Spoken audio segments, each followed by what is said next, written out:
సనాతన ధర్మం అనే పేరుకే అర్థం తెలుసుకుంటే దీన్ని ఎవరూ పరిమార్చలేరని స్పష్టమవుతుంది. సనాతనం అంటే శాశ్వతం అని అర్థం. సూర్యుడు, చంద్రుడు, పంచభూతాలు ఎంత శాశ్వతమో సనాతన ధర్మం కూడా అంత శాశ్వతం. ఏషధర్మ సనాతన అనే వాక్యం వేదాల నుంచి వచ్చి క్రమంగా ఇతిహాసాల్లో, పురాణాల్లో, కావ్యాల్లో, ఈ జాతి సంస్కృతిలో కలిసిపోయినది. శాశ్వతమైన ధర్మం ఇది, అంతేగాని ఒక పరిమితమైన దృష్టి కలిగిన మతం కాదు.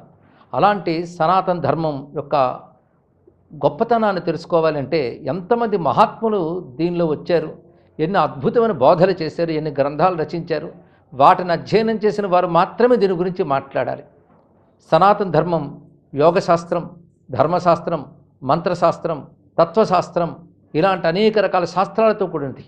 ఒక విజ్ఞానం దీనికి ప్రధానమైన ఆధారం. అదే సనాతన ధర్మం విశ్వాసాల పుట్ట కాదు,